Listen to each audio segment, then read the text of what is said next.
अस्सलाम वालेकुम, बिस्मिल्लाहिर्रहमानिर्रहीम। Chapter number 5, parotid region, parotid gland. Parotid gland below the external acoustic meatus present होता है। और यहाँ पर अगर हम देखें तो ये मैंडिबल बोन है, ठीक है, ये इसका रेमस आ जाता है ग्रीन कलर में, और ये नीचे वाला जो पार्ट है ये आ जाती है जॉ लाइन। अगर हम अपनी जॉ लाइन भी फील करें ना चीक पे, अगर आप राइट नाउ पैल्पेट करें तो जहाँ पर एंड हो रही है जॉ लाइन वहाँ पर आप देखें कि आपको फील होगा कोई चीज़ ऊपर की तरफ मूव कर रही है। So this is the ramus of mandible. अब आई थिंक अगर आप पैल्पेट करें तो आपको रेमस ऑफ मैंडिबल मिल जाएगा, ठीक है। ये हो गया रेमस ऑफ मैंडिबल। अब अगर मैं आपको ये आपने रेमस ऑफ मैंडिबल फील कर लिया, ओके, डन हो गया। अब अगर मैं आपको दिखाऊं कि wait a minute, yes, I am just showing the picture ताकि आपको एग्जैक्ट पता लग जाए कि कहाँ पर प्रेजेंट होता है, ठीक है। अब आपने क्या करना है कि अपनी गर्दन को एक तरफ को मोड़ना है, ठीक है। You just have to turn your neck towards left और राइट, और फिर आपने फील करना है कि आपके क्लेविकल के ऊपर से एक मसल जा रहा है जो कि आपके बिल्कुल पिन्ना के नीचे और पोस्टीरियरली एंड कर रहा है, ठीक है। तो आपको फील होगा, ठीक है। रेमस की मैंने आपको पोजीशन बता दी कि आपने किस तरह फील करनी है, और इसकी मैंने आपको पोजीशन बता दी। अब इन दोनों के बिल्कुल दरमियान के अंदर हमारे पास पैरोटिड ग्लैंड प्रेजेंट होता है, ठीक है।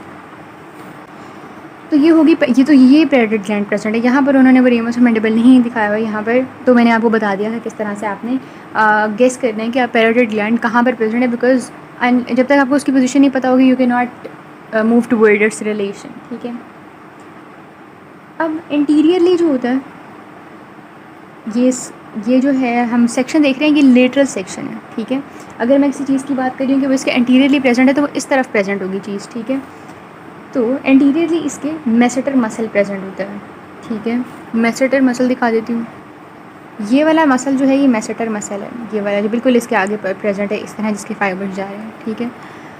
तो ये हो गई पैरोटिड ग्लैंड की पोजीशन। ये रहा मैंडिबल का एंगल। अब वो ये बता रहे हैं हमें कि फेशिया मैंडिबल के एंगल और जो मैस्टोइड प्रोसेस होते हैं उन दोनों के दरमियान स्प्लिट करता है, और स्प्लिट करके फिर वो for example this is the gland, तो वो स्प्लिट करता है और फिर इस तरह कर ग्लैंड को इनक्लोज करता है और ये उसका कैप्सूल बन जाता है, ठीक है। इस तरह से ही फेशियाज जो होते हैं वो कैप्सूल्स बना रहे होते हैं। कैप्सूल की जो अटैचमेंट होती है ना, कैप्सूल अटैच होता है विद द स्टाइलॉइड प्रोसेस। अब मैं कैप्सूल बनाऊंगी, ठीक है, with the tympanic plate and with the ramus of the mandible. यहाँ पर टिम्पैनिक प्लेट होती है इधर कहीं, और ये स्टाइलॉइड प्रोसेस है और ये रेमस ऑफ मैंडिबल है। इस तरह करके ये जो है थिन कैप्सूल की थिन कह रही हूँ, जो डीप लेमिना है, डीप लेमिना थिन होता है ना, उसके अटैचमेंट आपको बता रही हूँ। जो सुपरफिशियल लेमिना होता है वो थिक होता है और वो एडहेरेंट होता है विद द पैरोटिड ग्लैंड, ठीक। बात ये हो रही थी कि STM हमारे पास डीप लेमिना की अटैचमेंट होती है और सुपरफिशियल और डीप लेमिना होते हैं, और किस तरह फेशिया स्प्लिट करके इसका कैप्सूल बना रहा होता है। ऑरिकुलर नर्व का पॉइंट बताया हुआ है कि फेशिया को रेटर ऑरिकुलर नर्व सप्लाई करी होती है, और इसके अलावा स्टाइलोमेंडुलर लिगामेंट के एक्सटर्नल कैरोटिड आर्टरी पियर्स करिए। तो ये दोनों पॉइंट्स इंपॉर्टेंट थे। उसके बाद हम चलते हैं एक्सटर्नल फीचर्स की तरफ। हमारे पास एक पैरोटिड ग्लैंड है। अब ये वाला जो हम देख रहे हैं ना, इसका व्यू ये लेटरल व्यू है, ठीक है। यानी अगर मैं इसमें इंटीरियर साइड की बात करूँ तो इंटीरियर साइड मतलब ये इंटीरियर यहाँ पर प्रेजेंट होगी कोई चीज़, यहाँ पर स्ट्रेट चीज़ प्रेजेंट होगी। अगर मीडियल चीज़ की बात करूँगी तो वो इस बुक के पीछे प्रेजेंट होगी, ठीक है, और लेटरल चीज़ आप बिल्कुल हमारे सामने प्रेजेंट होगी। अच्छा, एक्सटर्नल 4 सर्फेसेज होती हैं इसकी। ये वाली सामने वाली सरफेस जो है ये सुपरफिशियल सरफेस होती है। ऊपर वाली सरफेस सुपीरियर सरफेस होती है जो कि कनकेव होती है। अब मैंने आपको बताया था एंटीरियर यहाँ पर ये चीज़ प्रेजेंट होगी, और मीडियल का मतलब है कि पोस्टीरियर साइड पर चीज़ प्रेजेंट है, मतलब इस किताब के पीछे हुई चीज़ प्रेजेंट है वो होगी हमारे पास मीडियल साइड पर, ठीक है।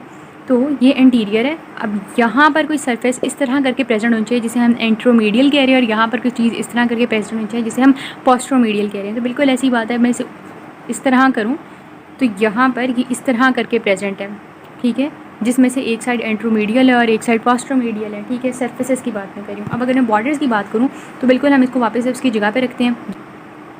इंटीरियर बॉर्डर से पहले आ जाते हैं। इंटीरियर बॉर्डर क्या कर रहा है कि वो इंटीरियर सरफेस पर प्रेजेंट है, इस वाली जगह प्रेजेंट है, तो यहाँ पर है, वो करेगा सुपरफिशियल सरफेस को अलग, मतलब it will be separating superficial surface from the anteromedial surface. इसी तरह पोस्टीरियर बॉर्डर होगा जो कि सुपरफिशियल सरफेस को सेपरेट कर होगा फ्रॉम द पोस्ट्रोमीडियल सरफेस। और अगर हम इसको बिल्कुल उल्टा करें तो एक पोस्ट्रोमीडियल सरफेस और एक एंट्रोमीडियल सरफेस है, उन दोनों को सेपरेट करने वाला border will be medial border. क्योंकि हमने पढ़ ली है ना इंटीरियर और पोस्टीरियर बॉर्डर पढ़ ली है, मीडियल बॉर्डर उस तरफ होगा। मैंने पहले बात की कि जो मीडियल है वो बिहाइंड द पेज प्रेजेंट होगा, ठीक है, क्योंकि हम साइड से देख रहे हैं इसको। अच्छा, अब हम चलते हैं इसके रिलेशंस की तरफ। डिफरेंट सरफेसेस की हमने रिलेशंस की बात करनी है। सुना इसके रिलेशंस इंपॉर्टेंट है। सरफेस होती है वो एक कनकेव सरफेस होती है ऊपर, ठीक है, और it is related to the external acoustic meatus, ठीक है। सही बात है भाई, अगर हम यहाँ वाली डायग्राम देखें तो एक्सटर्नल अकॉस्टिक मेटर्स के साथ रिलेटेड है ना इसकी जो सुपीरियर सरफेस है, बिल्कुल है। पहला पॉइंट हो गया। दूसरा पॉइंट ये हो जाता है कि यहाँ पर TMJ प्रेजेंट होते हैं। मैंने आपसे जब पहले बात की, मैंने कहा कि अपनी जॉ लाइन को फील करें, जॉ लाइन से जहाँ पर एंड हो रही है वहाँ पर से थोड़ा सा ऊपर को जाएँ तो आपको पता लगेगा कि यहाँ जॉ लाइन जहाँ एंड हो रही है वहाँ से कोई चीज़ ऊपर की तरफ सुपीरियरली मूव कर रही है, ठीक है। ये होता है रेमस। अब रेमस से आप थोड़ा सा ऊपर जाएँ और ये जो ट्रेगस होता है इसके बिल्कुल इंटीरियरली अपने हाथ रखें and just open your mouth, या फिर जब बाइटिंग कर रहे होते हैं तो फिर आपको यहाँ पर TMJ मूव होता है और फील होगा, ठीक है। तो जो posterior surface of the temporomandibular joint होती है वो भी इसकी जो superior concave surface of the parietal gland है उसके साथ रिलेट कर रही होती है, ठीक है। इसके अलावा because this is temporal region तो सुपरफिशियल टेम्पोरल वेसल्स प्रेजेंट होंगी, ठीक है। और इसके अलावा ईयर प्रेजेंट है यहाँ पर, और टेम्पोरल रीजन की हम बात करें तो नर्व कौन से प्रेजेंट होगी, auricular temporal nerve will be related with the superior surface of the parietal gland, ठीक है। तो 4 स्ट्रक्चर्स हो गए जिसमें एक्सटर्नल अकॉस्टिक मीटर्स की हमने बात कर ली, हमने TMJ की पोस्टीरियर सरफेस की बात की है, हमने वेसल्स की बात की है which were the superficial temporal vessels, और हमने बात की ऑरिकुलर टेम्पोरल नर्व की, और ये हमने कर लिया relations of the superior side of the parietal gland. अब मूव करते हैं to the superficial surface of the parietal gland. Superficial surface जो होती है भाई सबसे पहले स्किन के साथ रिलेटेड होगी, फिर सुपरफिशियल फेशिया प्रेजेंट होगा, ठीक है, फिर पैराइटेड फेशिया प्रेजेंट होगा, और इसके अलावा कुछ पैराइटेड लिम्फ नोड्स होते हैं जो कि यहाँ पर प्रेजेंट होते हैं। आई एम नॉट श्योर इसके डायग्राम कहाँ है, बट लिम्फ नोड्स प्रेजेंट होंगे, ठीक है। उसके बाद आ जाती है इंटरमीडियल सरफेस। इंटीरियर ये है, मीडियल पीछे है, तो हम इस सरफेस की बात करेंगे। सरफेस इस तरह प्रेजेंट है, ठीक है। तो ये वेट अ मिनट, मतलब ये आपको इस तरह इतने ज़्यादा वो क्लियर नहीं दिख रही, पर इस तरह आपको पता लग रहा है कि ये चीज़ें जो हैं इस तरह प्रेजेंट है, और ये जो है इसकी ये है इंटरमीडियल सरफेस, ठीक है। तो अब इंटरमीडियल सरफेस किसके साथ रिलेटेड होगी भाई, यहाँ पर मैंने बताया था कि मैसेटर मसल प्रेजेंट है, ठीक है, जो कि इंटीरियरली प्रेजेंट है पूरे पैराइटल ग्लैंड के। तो इंटरमीडियल सरफेस सबसे पहले तो मैसेटर मसल के साथ इन रिलेशन है। फिर दूसरी चीज़ आ जाती है lateral surface of the temporal mandibular joint. Temporomandibular joint की लेटरल सरफेस जो है उसके साथ इसकी एंट्रोमीडियल जो साइड है वो रिलेट करी होती है, यानी ये पड़ा हुआ है ना, तो इसके पीछे ये टेम्पोरोमैंडिबुलर जॉइंट पड़ा हुआ है, तो टेम्पोरोमैंडिबुलर जॉइंट की हुई लेटरल सरफेस। लेकिन जब सुपीरियर वाले की बात करें, सुपीरियर की सरफेस की, तो वो थी to the posterior surface of temporomandibular joint, यानी ये कनकेव सरफेस है ना ऐसे। तो यूँ हम कह सकते हैं इफ़ दिस हाईलाइटर इज़ रफली टेम्पोरोमैंडिबुलर जॉइंट, तो ये इस तरह प्रेजेंट है कि यहाँ पर से वो स्टार्ट हो रहा था पोस्टीरियर सरफेस के साथ है, और फिर ये यहाँ पर आता है, तो यहाँ पर इसकी lateral surface of temporomandibular joint उसकी एंट्रोमीडियल सरफेस के साथ रिलेट कर रही है।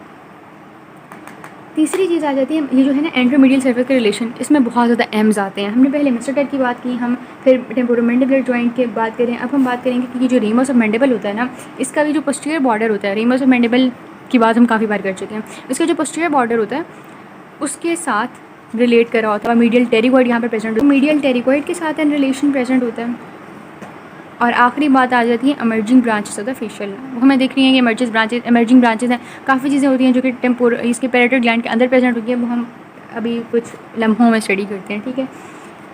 पोस्ट्रोमीडियल अगर हम, अच्छा ये था एंट्रोमीडियल हमने देख लिया, अब हम पोस्ट्रोमीडियल साइड पर आते हैं। पोस्ट्रोमीडियल साइड पर आएँ तो यहाँ पर सबसे पहले चीज़ें प्रेजेंट है, दैट इज़ स्टाइलॉइड प्रोसेस। अभी हमने देखा ना स्टाइलॉइड प्रोसेस, हमने टिम्पैनिक प्लेट की बात की, राइट, वो प्रेजेंट होगा। एक्सटर्नल कैरोटिड आर्टरी प्रेजेंट होगी, ठीक है, और साथ ही साथ प्रेजेंट होगा मेस्टॉइड प्रोसेस। पोस्ट्रोमीडियल पार्ट जो है, ये जो मेस्टॉइड पार्ट है इसके साथ रिलेटेड होता है, पीछे स्टाइलॉइड पार्ट है उसके साथ रिलेटेड होता है, और इसके साथ ही साथ वो जो एक्सटर्नल कैरोटिड आर्टरी है उसके साथ रिलेटेड होता है। यहाँ पर ये एक्सटर्नल कैरोटिड आर्टरी है जो कि ये गुजर रही है, ठीक है। तो we are talking about the posteromedial part, यानी वो पोस्टीरियर साइड पर भी है और मीडियल साइड पर भी है, ठीक है। तो एक्सटर्नल कैरोटिड आर्टरी जब गुजर रही होगी तो it will be related to that part.